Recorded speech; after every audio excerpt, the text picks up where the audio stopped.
Hello class 12th. Today we will start the next topic that is induced EMF by changing.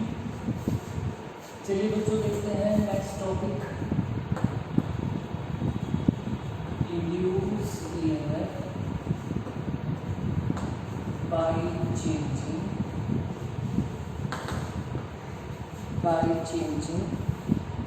relative orientation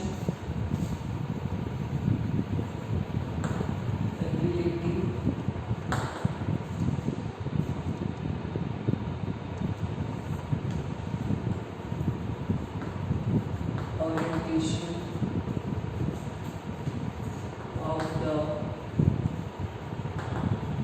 coil and the magnetic field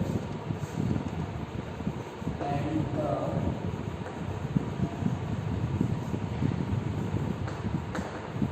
magnetic field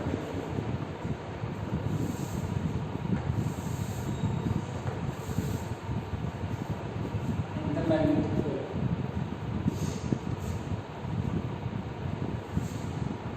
बच्चों से पहले आप discuss कर चुके हैं already first one अगर आपके पास कोई कॉइल है और इसका आप मैग्नेटिक फील्ड चेंज करते हैं तो induce EMF according to Faraday second law d∅dt है। कल मैंने आपको बताया था कोरिलेटिव ऐसे इसका यहाँ पर मैग्नेटिक फील्ड को चेंज करके आपने इंड्यूस ईएमएफ बनाया, यहाँ पर आपने एरिया को चेंज करके इंड्यूस ईएमएफ बनाया था दैट इज BLV। और आज आप यहाँ पर कोई कॉइल का ओरिएंटेशन किसी भी कॉइल को मैग्नेटिक फील्ड में मूव कराएंगे तो जब कोई मैग्नेटिक फील्ड में मूव होगी तो उस कंडीशन में कितना पोटेंशियल डिफरेंस बनेगा that we have to study. So suppose this is a uniform magnetic field और इसके अंदर ये आपने कॉइल रख दिया, कॉइल ये इसकी number of turns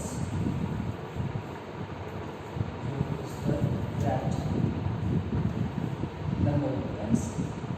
This coil is PERS. इसका area vector always perpendicular to the plane of this coil. इसके plane के perpendicular एरिया वेक्टर लिया जाएगा। अब थोड़ा सा इमेजिन करें जब ये कॉइल मैग्नेटिक फील्ड के अंदर रोटेट होगी, ये कंप्लीट राउंड करेगी, तो उस केस में जो इस कॉइल के साथ मैग्नेटिक फील्ड लाइन लिंक होगा उसकी वजह से फ्लक्स चेंज होगा और फ्लक्स चेंज होने की वजह से यहाँ पर एक पोटेंशियल डिफरेंस बनेगा और इसका जो ये प्लेन है ये एक्सिस ऑफ रोटेशन की हमेशा परपेंडिकुलर रहेगा। So when this coil is rotating in uniform magnetic field, so how much magnetic flux is change when it's normal makes an angle theta, this normal makes an angle theta in the magnetic field. So how much magnetic flux is change, so we can say that magnetic flux change जो होगा phi is equal to magnetic field into area dot product कर देंगे, मतलब ये equals थी। If the angular velocity of this coil is omega, after t time theta will be क्या होगा, omega t हो जाएगा, रोटेशन हो रहा है t time at an instant, so put the value of theta, so magnetic flux we can write A cos omega t। इतना flux change होगा when the coil is rotating in a uniform magnetic field at an instant BA cos omega t, right. उसके बाद हम Faraday second law apply कर लेते हैं, Faraday second law. So according to Faraday second law we know the concept d∅d upon dt, put the value of phi d upon dt that is BA cos omega t। cos का हो जाएगा minus sign, तो यहाँ पर आ जाएगा plus आ गया, एक omega बाहर आ जाएगा, omega e sin omega t, b a omega, ये थोड़ा सा लिख लो, अच्छा लगता है लिखने में, b omega a sin omega t। So at an instant इतना पोटेंशियल डिफरेंस बनेगा if coil has and turns, so we can write psi is equal to and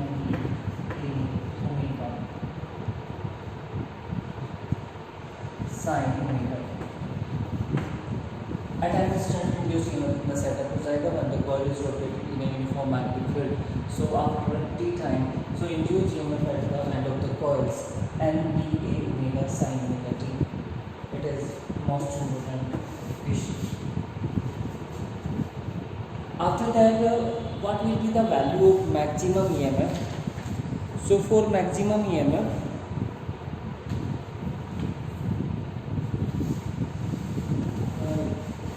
for maximum EMF, for maximum EMF, psi is equal to NBA omega sin omega t. So the value of sin omega t is equal to 1. So this value is equal to 1 equal to sin 90. So omega t इसके equal होना चाहिए sin 90 के equal होगा 90 होना चाहिए.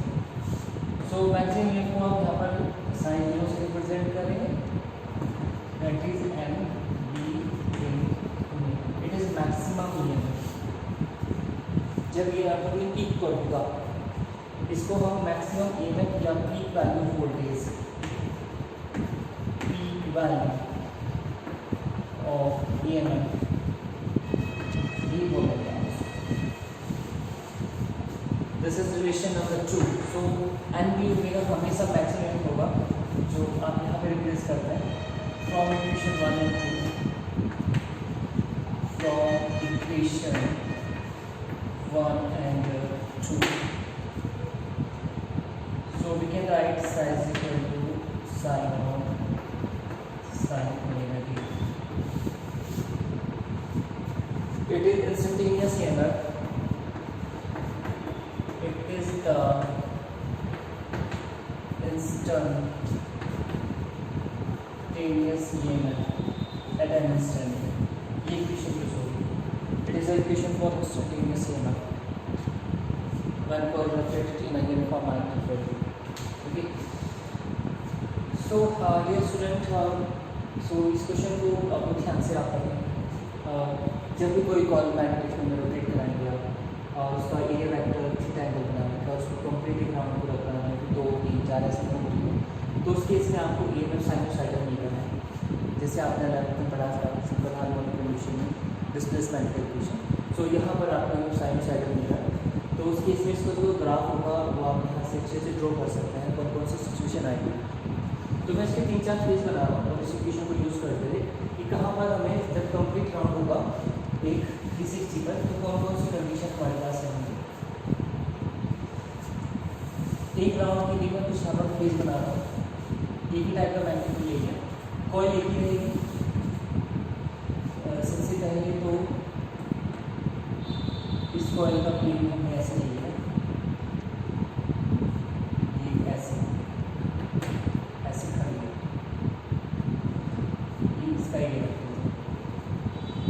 उसके बाद हमने ये कॉइल ऐसे ले ली, जब 90 के टर्न आ गया ऐसे था ना, ऐसे होगी तो ये इसका एरिया वेक्टर अंदर को चला गया, लेकिन ये मैंने कोस बता दिया.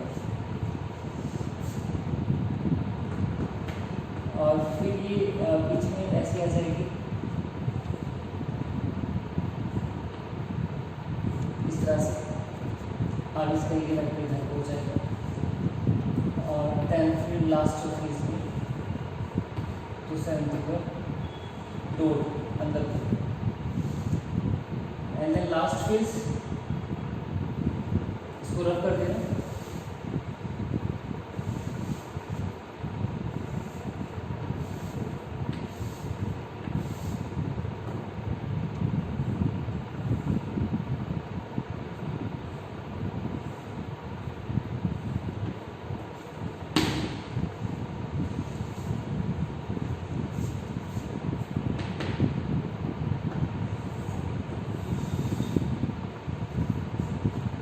बनाइए इसको डायग्राम को पूरा एक 360 का राउंड मैंने आपको यहाँ पे दिखाया हुआ है. 360.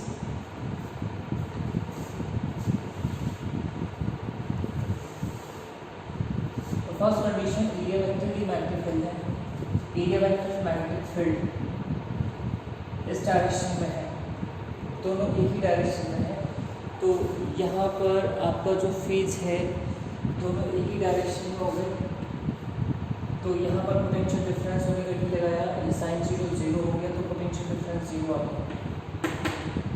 यहाँ पर एरिया वेक्टर देखिए बाहर को मैंने क्लोज लगाया हुआ है और मैग्नेटिक फील्ड इस डायरेक्शन में है, तो इस केस में यहाँ पर पोटेंशियल डिफरेंस मैक्सिमम हो गया।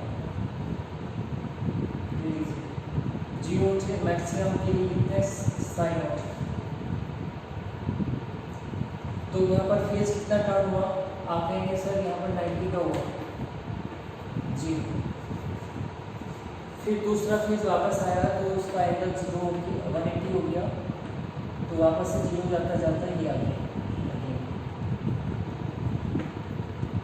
देन फिर दूसरे अपोजिट डायरेक्शन में मैक्सिमम एंड देन फिर 0 दिस फेज। जब ये ऐसे रोटेट होकर आएगी सीधी होगी तो उस केस में बहुत सारे मैग्नेटिक फील्ड लाइन बने होंगे, तो पोटेंशियल डिफरेंस इक्वल्स मैक्सिमम है, तो ये मैक्सिमम। तो हमें एक पता लगा कि जब कोई भी बॉल कंप्लीट 1 राउंड पूरा करती है, 1 राउंड कंप्लीट करेगी, तो पोटेंशियल डिफरेंस एक साइकिल में 2 बार मैक्सिमम होगा, 2 टाइम्स मैक्सिमम होगा। तो यहाँ पे लिखा 0, यहाँ पे π/2, यहाँ पर पाई, यहाँ पर 3π/2 और यहाँ पर आपने लिखे पूरा 2π। टाइम के हिसाब से लिखें, यहाँ पर पूरा टाइम पीरियड हो गया t हो गया, यहाँ पर 3/2 हो गया, यहाँ पर 3/4 हो गया और यहाँ पर 3t/4 हो गया टाइम के रेस्पेक्ट।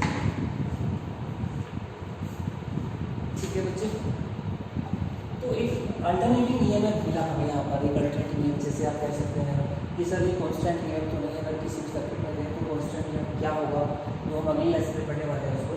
तो यहाँ पर एक अल्टरनेटिव ईएमएफ मिला, इससे जो करंट मिलेगा वो भी अल्टरनेटिव करंट होगा।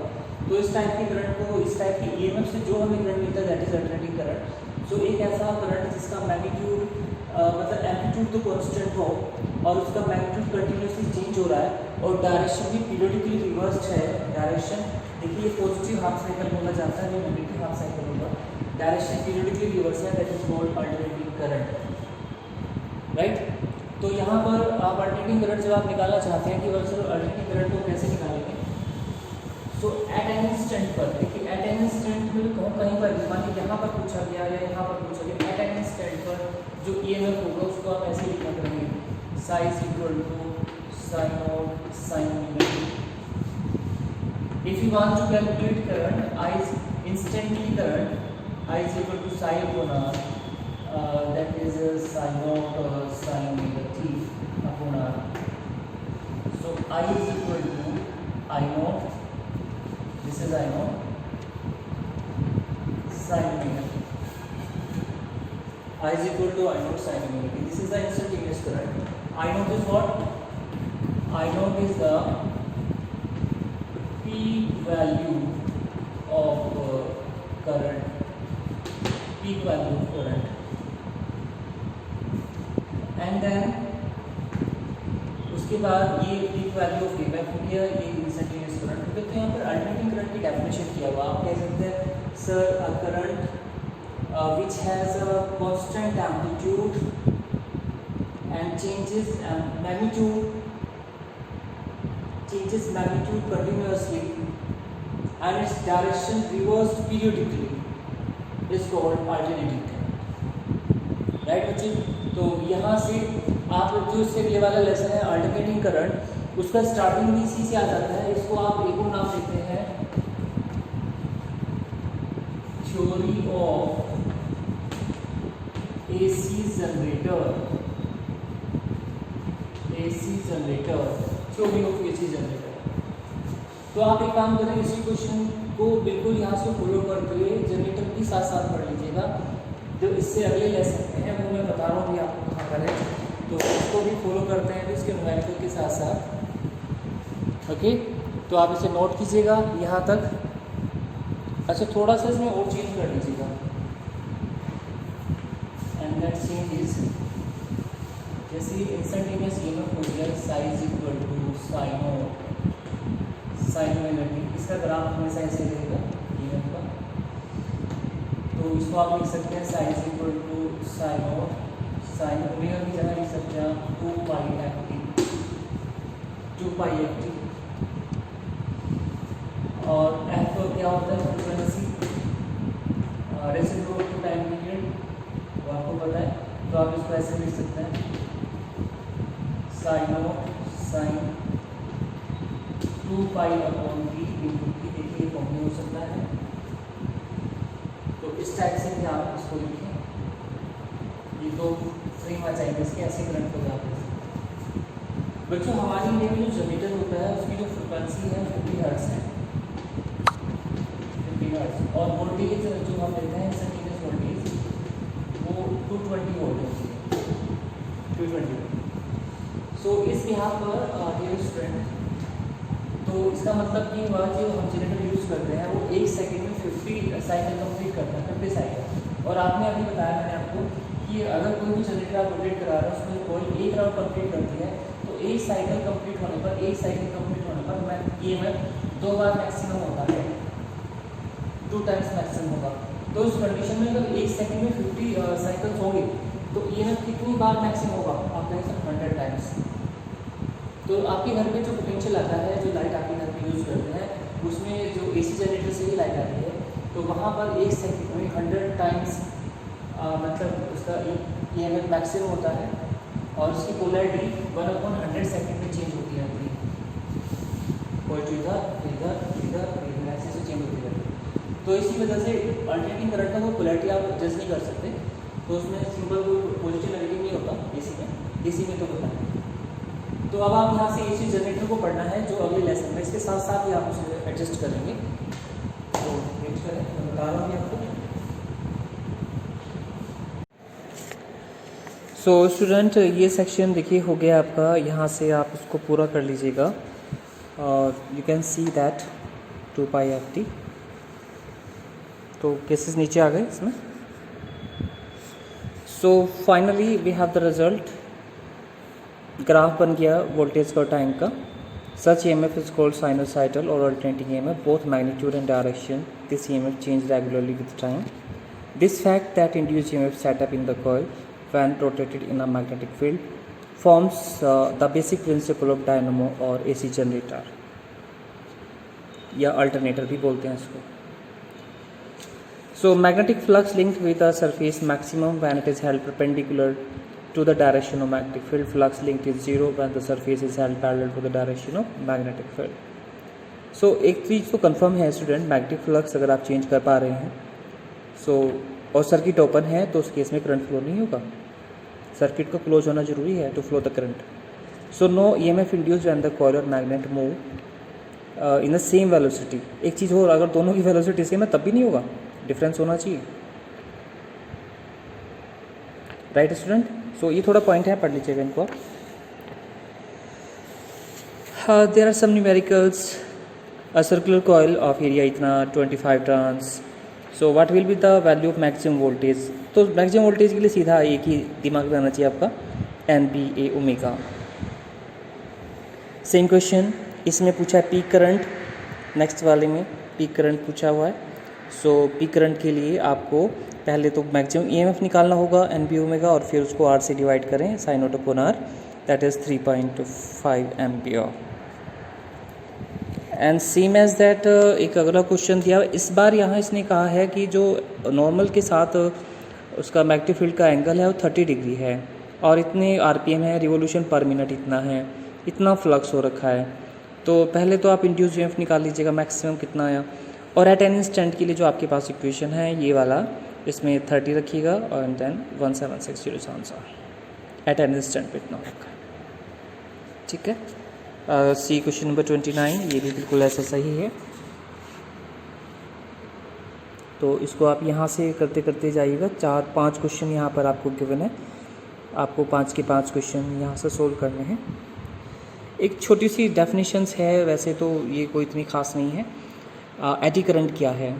एडी करंट एक ऐसा करंट है which is induced in the solid metallic mass. कोई मेटेलिक मास, कोई प्लेट को अगर हम मैग्नेटिक फील्ड में रोटेट कराते हैं तो वहाँ उसके सरफेस पर जो मैग्नेटिक फील्ड थ्रेड होगा और मैग्नेटिक फील्ड के उसके सरफेस पर चेंज होने की वजह से जो चीज़ बनेगी उसको हम एक करंट का नाम देंगे, that is eddy current. So experiment number first में गिवन है, आप देख सकते हैं यहाँ पर 2 मैग्नेट हैं और ऊपर हमने सिंपल पेंडुलम की फॉर्म में एक ये कॉपर प्लेट ऐसे इसमें स्विंग हो रहा था नॉर्मली जब मैग्नेटिक फील्ड 0 था। सडनली हमने ये मैग्नेटिक फील्ड ऑन कर दिया और जब वो मैग्नेटिक फील्ड लाइन जैसे इसके सरफेस पर लिंक हुआ तो उस कंडीशन में इसके सरफेस पर एक एडी करंट डेवलप हो गया मैग्नेटिक फ्लक्स चेंज होने की वजह से। उसकी वजह से इसका अपोज हुआ, जब ये अंदर आ रहा था तो अंदर आने का अपोज कर रहा था, बाहर जा रहा है तो बाहर नहीं जाने दे रहा, उसका अपोज करता है। तो इस सरफेस पर एडी करंट प्रोड्यूस हो गया जिसकी वजह से हमें बहुत सारी प्रॉब्लम्स होती हैं, सर्किट शॉर्ट तक भी हो जाते हैं, डबल करंट आ जाता है। तो इसको रिड्यूस करने के लिए बहुत सारे मेथड हैं। तो अगर हम इस मेटलिक शेप की को चेंज कर दें, थोड़ा ऐसा बना दें, और ये ऑसिलेट हो रखी थी, मैग्नेटिक फील्ड ऑन किया तो अब करंट को इतना लंबा घूम के जाना पड़ेगा ऐसे ऐसे ऐसे, तो लंबा जैसे करंट को टर्न करना होगा तो उससे रेजिस्टेंस बढ़ जाएगा और करंट कम हो जाएगा। तो अब इसके जो ऑसिलेशन थे वो इंक्रीज हो जाएंगे, पहले कम हो रखे तो पोजीशन कम हो जाएगा। तो इसकी वजह से आप इसका एडी करंट रिड्यूस कर सकते हैं। एक्सपेरिमेंट नंबर 3 में इसने कहा है कि एक कॉइल है, ऊपर ये मेटलिक डिस्क रखा हुआ था इसके ऊपर, और जैसे हमने इसमें एसी सोर्स तो ऑलरेडी आपको पता है वेरिएबल फॉर्म में होता है इस टाइप से, तो ऐसे पास किया तो करंट चेंज हुआ, मैग्नेटिक फील्ड चेंज हुआ, वो इसके सरफेस से लिंक हुआ तो एकदम से इसमें ऊपर को किक लगा, ऊपर को उठाइए, तो इस टाइप से। या फिर हम एडी करंट को कम करने के लिए इसको लेमिनेट कर देते हैं, कोयल को लेमिनेटेड कोयल यूज़ करते हैं, या और छोटे छोटे स्लॉट में इसको बना लेते हैं। तो ये छोटी सी बातें हैं, आप पढ़ लीजिएगा। आगे हम स्टार्ट करेंगे जब नेक्स्ट, इसकी एप्लीकेशंस भी हैं बेटा एडी करंट का। इंडक्शन फर्नेंस है, इलेक्ट्रोमैग्नेटिक डंपिंग है, और ये speedometer, electric brakes, induction motor, electromagnetic shielding, inductothermy और एनर्जी मीटर, ये सब आप यहाँ से पढ़ के आएंगे। उसके बाद में नेक्स्ट टॉपिक सेल्फ इंडक्शन आपको कराऊंगा। प्लीज़ इसको आप यहाँ तक पढ़ें और लर्न करें। और मेरी आप सभी बच्चों से रिक्वेस्ट है, प्लीज़ चीज़ों को पॉजिटिव लें, इनके नोट्स बनाएं, लापरवाही बिल्कुल ना करें। It's for only you.